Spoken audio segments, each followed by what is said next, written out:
बिस्मिल्लाहिर्रहमानिर्रहीम। अस्सलाम वालेकुम डियर स्टूडेंट। आज का हमारा lecture 10th chemistry chapter number 3 से रिलेटेड है। चैप्टर नंबर 3 है ऑर्गेनिक केमिस्ट्री। अपने इस लेक्चर में हम डिस्कस करेंगे general characteristics of organic compound. जो ऑर्गेनिक कंपाउंड है उनकी खसूसियात क्या हैं। इनकी खसूसियात में हम इनके ओरिजिन, कंपोजिशन, कंबेस्टिबिलिटी के अपना उसके बाद रेट ऑफ रिएक्शन, आइसोमरिज्म वगैरह इन सारी चीज़ों के बारे में डिस्कस करेंगे। कोवलेंट लिंकेज के बारे में पढ़ेंगे क्योंकि जो ऑर्गेनिक कंपाउंड है उनमें क्या पाई जाती है, कोवलेंट लिंकेज पाई जाती है। आइए हम चलते हैं अपने टॉपिक की तरफ। जो ऑर्गेनिक कंपाउंड है इनका ओरिजिन क्या है, आए कहां से है, इब्तिदा ऑर्गेनिक कंपाउंड का ओरिजिन क्या है।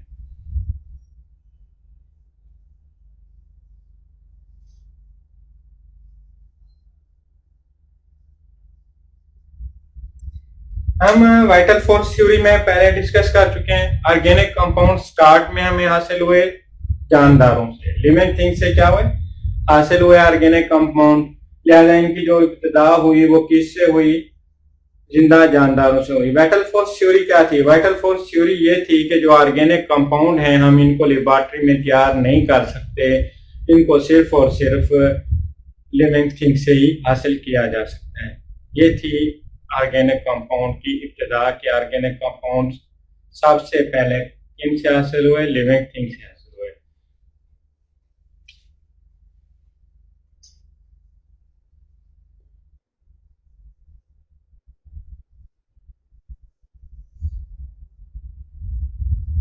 सबसे पहले ऑर्गेनिक कंपाउंड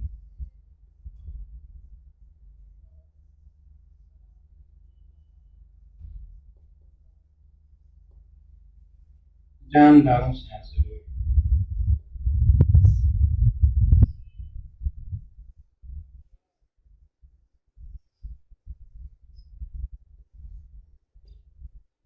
ये बात है वाइटल फोर्स थ्योरी के अकॉर्डिंग।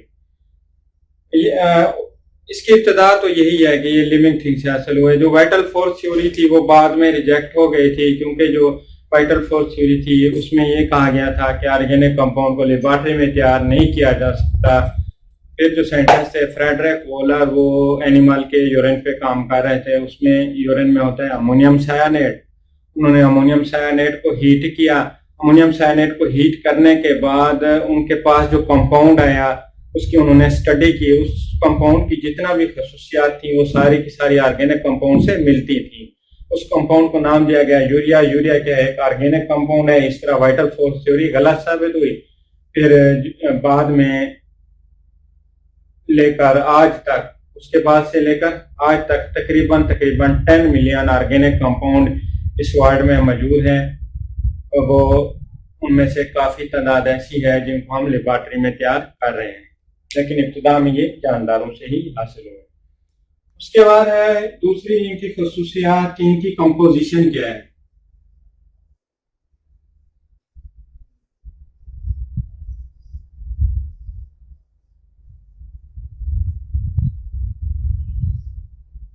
बनावट।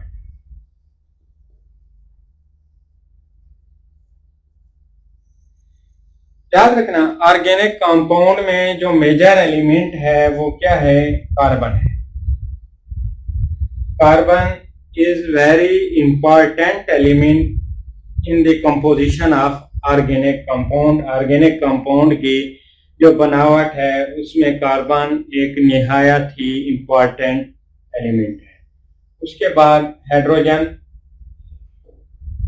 ऑक्सीजन। सबसे पहले क्या आता है, मेजर है कार्बन। कार्बन के बाद हाइड्रोजन, ऑक्सीजन। इसके बाद पीरियोडिक टेबल के बाकी एलिमेंट भी माइनर अमाउंट में क्या होते हैं, ऑर्गेनिक कंपाउंड के अंदर मौजूद हो सकते हैं। अब तीसरी इनकी जो प्रॉपर्टी है वो क्या है, तीसरी इनकी प्रॉपर्टी है कोवलेंट लिंकेज।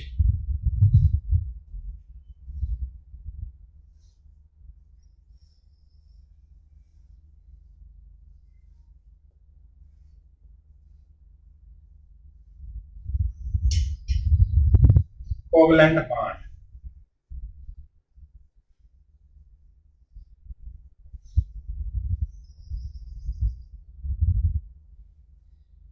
अब ये कोवलेंट लिंकेज किन के दरमियान होगी?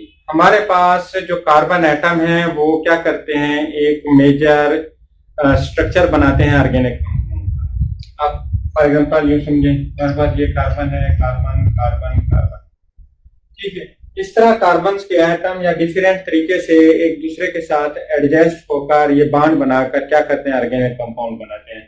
अब इन कार्बन के दरमियान जो बॉन्ड मौजूद है, क्या इन कार्बन के दरमियान जो बॉन्ड मौजूद है वो लाजमी तौर पर कौन सा बॉन्ड होना चाहिए, कोवलेंट होना चाहिए। मैंने क्या कहा, कार्बन एटम एक खास शेप बनाते हैं ऑर्गेनिक कंपाउंड की, ये एक दूसरे के साथ ऑर्गेनिक कंपाउंड में कार्बन एटम लिंक होते हैं। इनकी लिंकेज जो होनी चाहिए वो कौन सी होनी चाहिए, कोवलेंट लिंकेज होनी चाहिए। यही डेफिनेशन है ऑर्गेनिक कंपाउंड की। ऑर्गेनिक कंपाउंड की क्या डेफिनेशन थी कि ऐसे कंपाउंड जिनमें कार्बन एटम की आपस में जो लिंकेज है वो कौन सी हो, कोवलेंट लिंकेज है, तब जाकर हम उसको ऑर्गेनिक कंपाउंड कह सकते हैं। अगर ये लिंकेज कोवलेंट नहीं है तब कंपाउंड ऑर्गेनिक नहीं होगा। कोवलेंट कंपाउंड में, सॉरी, ऑर्गेनिक कंपाउंड में मेजर लिंकेज कौन सी होनी चाहिए, कोवलेंट लिंकेज होनी चाहिए। हमने क्या कहा था, अभी मैं आपको बताता हूं ताकि आपको अच्छे तरीके से समझ आ जाए। मैंने कहा था कार्बन, हाइड्रोजन और ऑक्सीजन क्या है, इसकी मेजर कंपोजिशन में पाए जाते हैं ऑर्गेनिक कंपाउंड के। अच्छा, अगर कार्बन, हाइड्रोजन और ऑक्सीजन पाए जाते हैं तब carbon monoxide, carbon dioxide, carbonate, bicarbonate,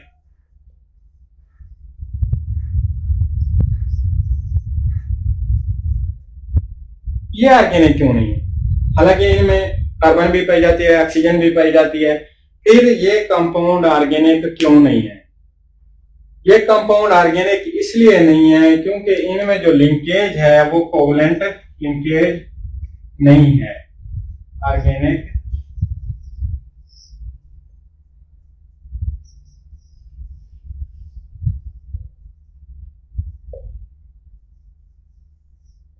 नहीं कहलाते, क्योंकि इन कंपाउंड्स में मौजूद बॉन्ड कोवलेंट नहीं। आप समझ आई मैंने क्या कहा था?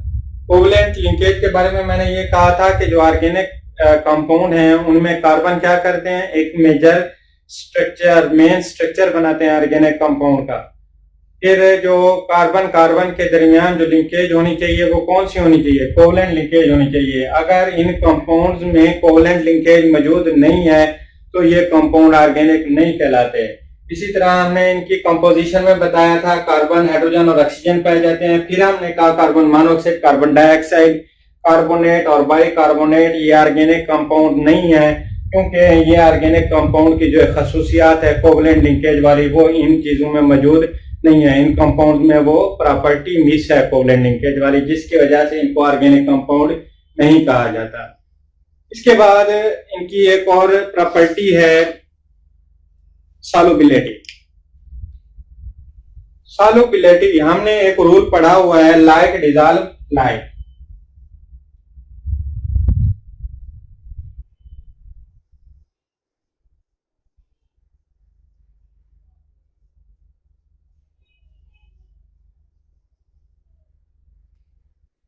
सॉल्युबिलिटी क्या है?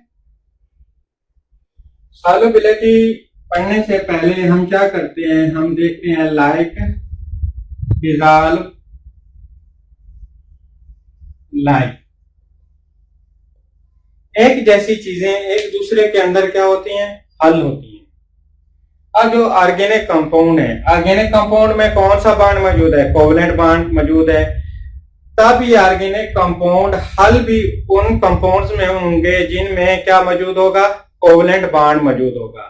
इसका मतलब क्या हुआ, कोवलेंट बॉन्ड किन कंपाउंड में मौजूद है, कोवलेंट बॉन्ड प्रॉपर्टी है ऑर्गेनिक कंपाउंड की। ऑर्गेनिक कंपाउंड जो है सिर्फ और सिर्फ ऑर्गेनिक सॉल्वेंट में ही हाल पजीर होंगे। क्या? Organic compound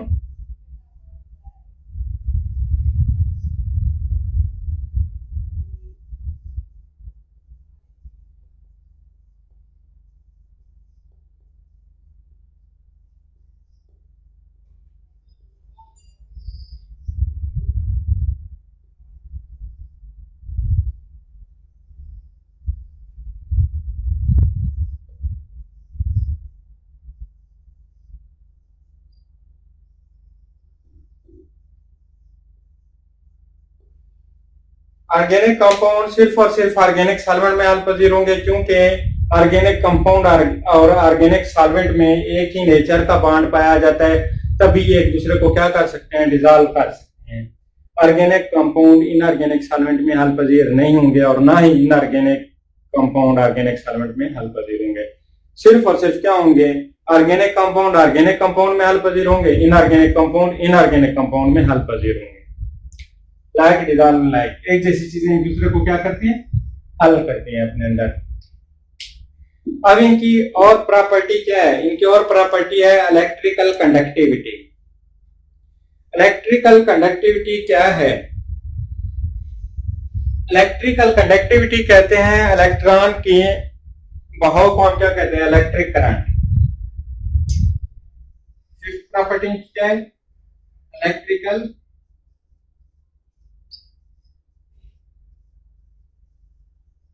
conductivity.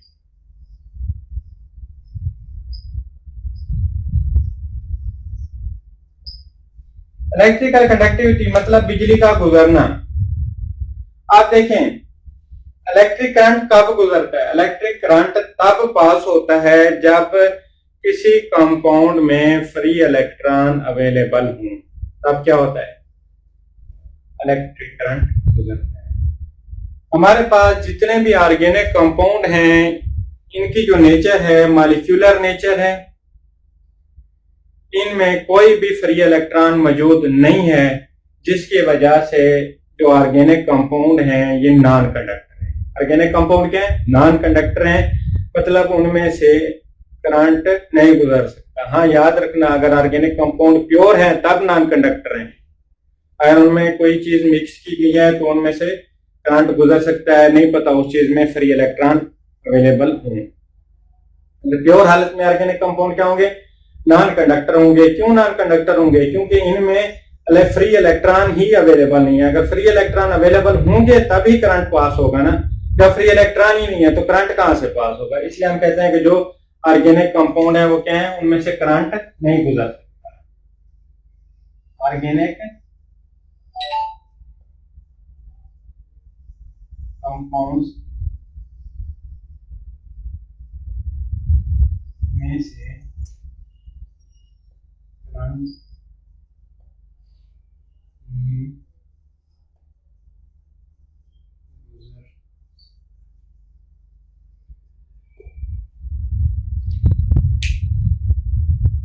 क्यों? क्योंकि इनमें फ्री इलेक्ट्रॉन मौजूद नहीं।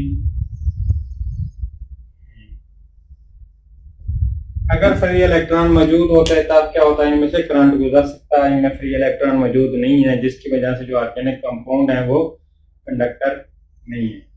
अब इसको देख लें एक मिनट के लिए, फिर मैं इसको इरेज करता हूं ताकि बाकी जो इनकी प्रॉपर्टीज हैं, कैरेक्टरिस्टिक्स हैं, हम उनको देख सकें।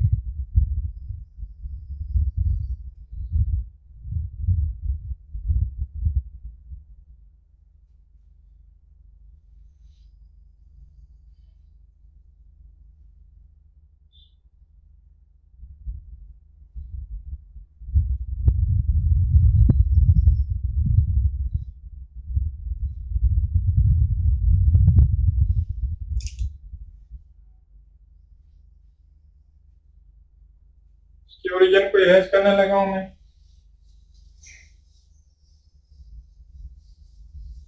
अब हम डिस्कस करेंगे क्या इनके मेल्टिंग और बॉइलिंग पॉइंट।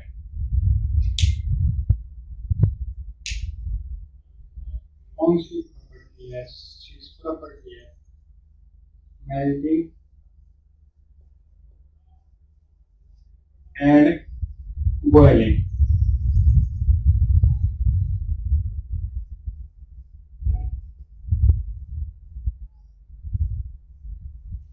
अब जो ऑर्गेनिक कंपाउंड हैं इनके मेल्टिंग और बॉइलिंग पॉइंट क्या है, लो है। उसकी क्या वजह है, उसकी वजह भी क्या है, इनकी कोवलेंट लिंकेज है। कोवलेंट लिंकेज के नतीजे में इन पर ना ही पॉजिटिव चार्ज डेवलप होगा ना ही नेगेटिव चार्ज डेवलप होगा। पहली बात आप ये समझें कि कोवलेंट लिंकेज किनके दरमियान पैदा होती है। मेल्टिंग और बॉइलिंग हम डिस्कस करते हैं, इसको हम बेसिक से डिस्कस करेंगे ताकि आपको अच्छे तरीके से समझ आ जाए। इनके लो मेल्टिंग और बॉइलिंग पॉइंट की वजह क्या है, कोवलेंट लिंकेज। ये पैदा होती है या ये कोवलेंट लिंकेज वो एलिमेंट आपस में बनाते हैं जिनकी इलेक्ट्रोनेगेटिविटी बराबर हो। वो एलिमेंट्स जिनकी इलेक्ट्रोनेगेटिविटी बराबर होगी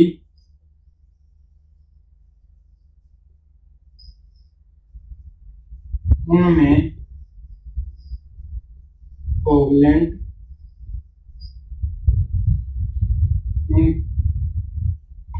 के दरमियान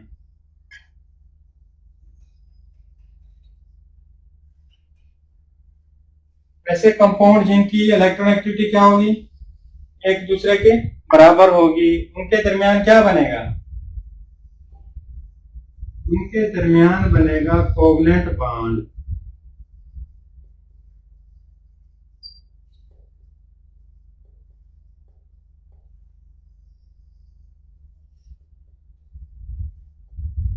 आप देखें इलेक्ट्रोनेगेटिविटी कहते हैं इलेक्ट्रॉन को अपनी तरफ खींचने की ताकत जो होती है उसको क्या कहते हैं, इलेक्ट्रोनेगेटिविटी कहते हैं।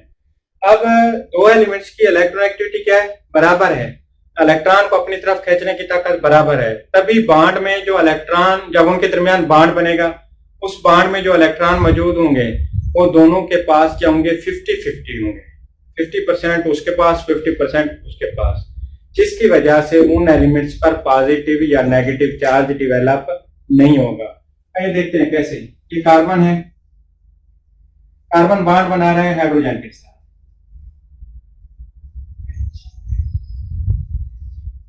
अब इस बॉन्ड में जो इलेक्ट्रॉन मौजूद हैं, कार्बन की इलेक्ट्रोनेगेटिविटी है 2.5, हाइड्रोजन की क्या है 2.1।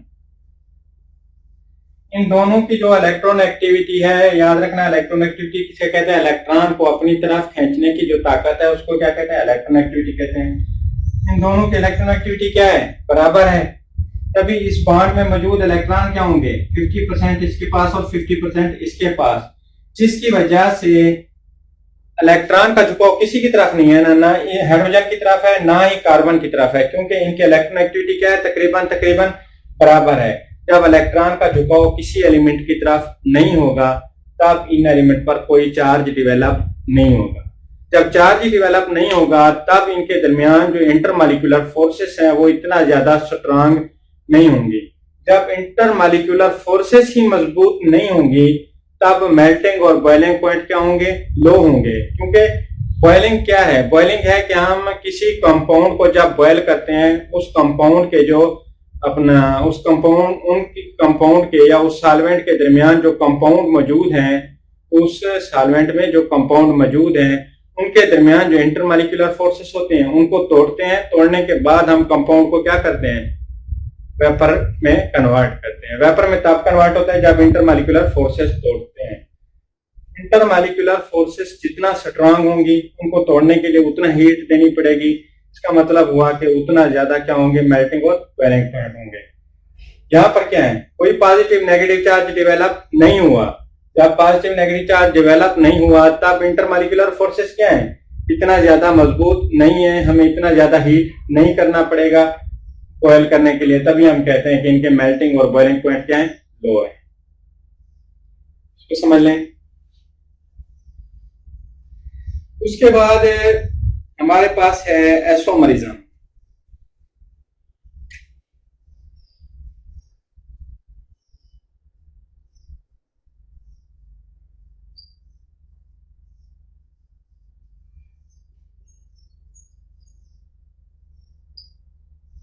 एसोमरिज्म क्या है? ऐसे कंपाउंड जिनका मॉलिक्यूलर फार्मूला एक जैसा हो और स्ट्रक्चरल फार्मूला मुख्तलिफ हो, उनको क्या कहते हैं, एसोमर कहते हैं। और इस फिनोमिना को क्या कहते हैं, एसोमरिज्म कहते हैं। जो हमारा प्रीवियस लेक्चर है अपना 25 तारीख वाला, उसमें हमने एसोमरिज्म को डीपली डिस्कस किया हुआ है। अगर आपने एसोमरिज्म को समझना है तो मेरा वो लेक्चर देख लें। और इसकी प्रॉपर्टी है कंबस्टिबिलिटी।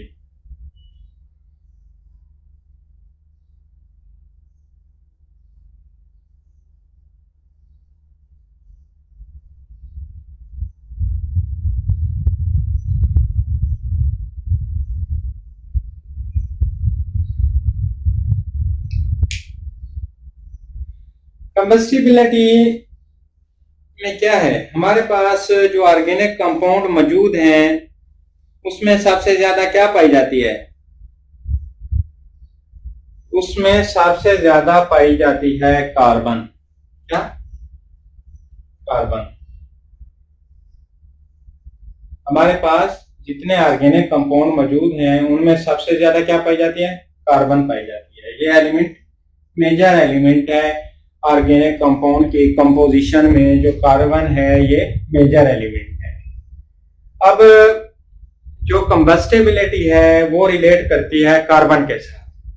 जितना ज्यादा कार्बन की परसेंटेज मौजूद होगी वो कंपाउंड उतना ज्यादा कंबस्टिबल होगा। इस वजह से हम कहते हैं कि जो ऑर्गेनिक कंपाउंड हैं उनमें कार्बन सबसे ज्यादा पाई जाती है बाकी एलिमेंट्स की निस्बत, जिसकी वजह से ये अच्छे तरीके से, मतलब इनकी जो जलने का अमल है वो अच्छा है बानिस्बत इनऑर्गेनिक कंपाउंड के। अच्छा, इनऑर्गेनिक कंपाउंड से मुझे याद आ गया कि जो इनऑर्गेनिक कंपाउंड हैं उनके मेल्टिंग और बॉइलिंग पॉइंट हाई क्यों होते हैं। हम क्या कह रहे थे, इनकी इलेक्ट्रोनेगेटिविटी बराबर थी जिसकी वजह से चार्ज डिवेलप नहीं हुआ।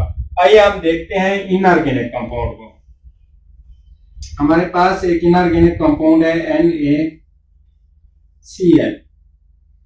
जो क्लोरीन है, क्लोरीन की इलेक्ट्रोनेगेटिविटी क्या है, सोडियम से बहुत ज्यादा है, जिसकी वजह से इस बॉन्ड के दरमियान जो इलेक्ट्रॉन मौजूद होंगे, इस बॉन्ड में जो इलेक्ट्रॉन मौजूद होंगे, क्योंकि क्लोरीन की जो इलेक्ट्रोनेगेटिविटी है अपनी तरफ इलेक्ट्रॉन को खींचने की ताकत बहुत ज्यादा है, इस बॉन्ड में मौजूद इलेक्ट्रॉन क्या करेंगे, अपना झुकाव जाहिर करेंगे क्लोरीन की तरफ। इलेक्ट्रॉन पर नेगेटिव चार्ज आता है, जब ये क्लोरीन की तरफ झुकाव करेंगे तो क्लोरीन पर क्या आएगा, नेगेटिव चार्ज आ जाएगा। और सोडियम को हम उन्होंने छोड़ दिया है, सोडियम की इलेक्ट्रोनेगेटिविटी कम थी, मतलब इलेक्ट्रॉन को अपनी तरफ खींचने की ताकत कम थी, जिसकी वजह से वो अपने इलेक्ट्रॉन छोड़ देता है, इस पर क्या आएगा, पॉजिटिव चार्ज आएगा। अब इस पॉजिटिव और नेगेटिव चार्ज की वजह से क्या होगी, स्ट्रॉन्ग इंटरमॉलिक्यूलर फोर्सेस पैदा होंगी। जब इंटरमॉलिक्यूलर फोर्सेस मजबूत होंगी, उस सॉल्वेंट को तोड़ने, अपना पेपर में कन्वर्ट करने के लिए हमें उतना ज्यादा हीट करना पड़ेगा। जितना ज्यादा इंटरमॉलिक्यूलर फोर्सेस होंगी उस सॉल्वेंट को हमें हीट भी उतना ही ज्यादा करना पड़ेगा, ताकि उसके दरमियान जो मजबूत इंटरमॉलिक्यूलर फोर्सेस हैं उसको तोड़ सकें। उसको तोड़ने के लिए हमें क्या करना पड़ेगा, उतना ज्यादा हीट करना पड़ेगा। जितना ज्यादा कोई चीज मजबूत होती है उसको तोड़ने के लिए उतना ही ताकत लगानी पड़ती है। आयनिक जो हमारे पास इनऑर्गेनिक कंपाउंड है उनमें इंटरमॉलिक्यूलर फोर्सेस क्या होती है, मजबूत होती हैं। उनको तोड़ने के लिए हमें क्या करना पड़ता है, उतना ही ताकत लगानी पड़ती है, जिसकी वजह से हम कहते हैं कि जो इनऑर्गेनिक कंपाउंड हैं उनके मेल्टिंग और बॉइलिंग पॉइंट ऑर्गेनिक कंपाउंड की निस्बत ज्यादा होती है। तो उसके बाद इसकी एक और प्रॉपर्टी है रेट ऑफ रिएक्शन। इसकी किसी प्रॉपर्टी को क्या करें, इरेज कर दें, सॉल्युबिलिटी वाली इरेज कर दें।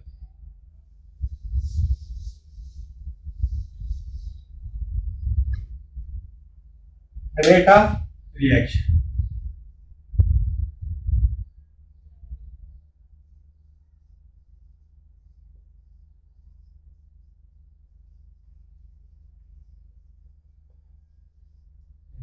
रिएक्शन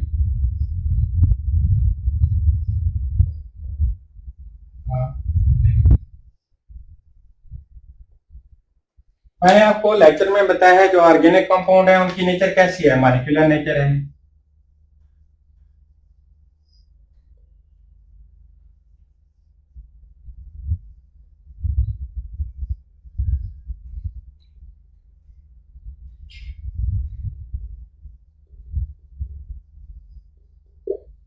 अब देखिए रिएक्शन का जो रेट है उसका ताल्लुक है उस कंपाउंड की नेचर के साथ। हमारे पास जो ऑर्गेनिक कंपाउंड है उनकी नेचर किस तरह की है, मॉलिक्यूलर नेचर है। क्या मॉलिक्यूलर नेचर है। ये जो मॉलिक्यूलर नेचर वाले कंपाउंड होते हैं इनका जो रेट ऑफ रिएक्शन है वो स्लो होता है। उसकी वजह क्या है, उसकी वजह ये है, फॉर एग्जांपल हमने CH4 जो है हमारे पास जिसको हम मीथेन कहते हैं, ये ऑर्गेनिक कंपाउंड है, उसकी मॉलिक्यूलर नेचर है, हमने इसका रिएक्ट करवाना है किसी भी चीज के साथ। अब इस कार्बन ने क्या करना है, रिएक्ट करना है। इसके पास तो कोई फ्री इलेक्ट्रॉन अवेलेबल ही नहीं है। जब फ्री इलेक्ट्रॉन अवेलेबल नहीं है तब ये रिएक्ट कैसे करेगा। इसको रिएक्ट करने के लिए पहले क्या करना पड़ेगा, कोई एक बॉन्ड तोड़ना पड़ेगा, तब इसके पास कोई इलेक्ट्रॉन आएगा। जब इलेक्ट्रॉन आएगा तभी ये किसी के साथ रिएक्ट कर सकता है। अगर इलेक्ट्रॉन ही मौजूद नहीं है तो कोई चीज रिएक्ट नहीं कर सकती। इसके पास अनपेयर्ड इलेक्ट्रॉन आएगा तभी ये क्या करेगा, रिएक्ट करेगा। अभी समझना, पहले इसने क्या किया है, बॉन्ड को तोड़ा है, बॉन्ड टूट गया, CH3 इलेक्ट्रॉन आ गया वापस, हाइड्रोजन निकल गया, ये वाला हाइड्रोजन निकल गया, माइनस कर दिया। अब इसके पास क्या है, इलेक्ट्रॉन आ गया है इस कार्बन के पास। ये कार्बन क्या करेगा, किसी के साथ रिएक्ट करेगा। अभी ये क्लोरीन है, इसके पास भी एक अनपेयर्ड इलेक्ट्रॉन है और इस कार्बन के पास भी अनपेयर्ड इलेक्ट्रॉन है। ये दोनों क्या करेंगे, आपस में बॉन्ड बनाए। अब देखिए इस रिएक्शन में क्या हुए, दो स्टेप फॉलो हुए। पहले स्टेप में क्या हुआ, जो मॉलिक्यूलर कंपाउंड था उसमें मौजूद जो एलिमेंट्स थे उन एलिमेंट के दरमियान बॉन्ड टूटा, उसके बाद जाकर दोबारा बॉन्ड बना है। टू स्टेप में ये रिएक्शन होता है। ऑर्गेनिक कंपाउंड का जो रिएक्शन है टू स्टेप में होता है। पहले बॉन्ड को टूटना पड़ता है, उसमें वक्त लगता है, फिर बॉन्ड एलिमेंट क्या करते हैं, ऑर्गेनिक कंपाउंड रिएक्ट करते हैं किसी एलिमेंट के साथ, तब बॉन्ड बनता है। एक वक्त लगा, कुछ टाइम लगा बॉन्ड को तोड़ने में, कुछ टाइम लगा दोबारा रिएक्ट करके न्यू कंपाउंड बनाने में। इस तरह टाइम ज्यादा कंज्यूम हुआ, जिसकी वजह से हम कहते हैं जो रेट ऑफ रिएक्शन है वो क्या है, स्लो होता है ऑर्गेनिक कंपाउंड। अगर इनकी मॉलिक्यूलर नेचर ना होती तब इनका रेट ऑफ रिएक्शन क्या होना था, स्ट्रॉन्ग अपना फास्ट होना था, क्योंकि उनको ये बॉन्ड नहीं तोड़ना पड़ता। डायरेक्ट वो क्या करते, किसी एलिमेंट के साथ रिएक्ट करके न्यू कंपाउंड बना लेते। लेकिन मॉलिक्यूलर नेचर है, पहले बॉन्ड टूटेगा, कंपाउंड में मौजूद एलिमेंट के दरमियान पहले बॉन्ड टूटेगा। जब बॉन्ड टूटेगा अनपेयर्ड इलेक्ट्रॉन आएगा, वो अनपेयर्ड इलेक्ट्रॉन की वजह से ऑर्गेनिक कंपाउंड किसी एलिमेंट के साथ रिएक्ट करेगा, तभी जाकर न्यू कंपाउंड बनेगा। इस वजह से जो ऑर्गेनिक कंपाउंड है इनके जो रेट ऑफ रिएक्शन है वो स्लो होते हैं।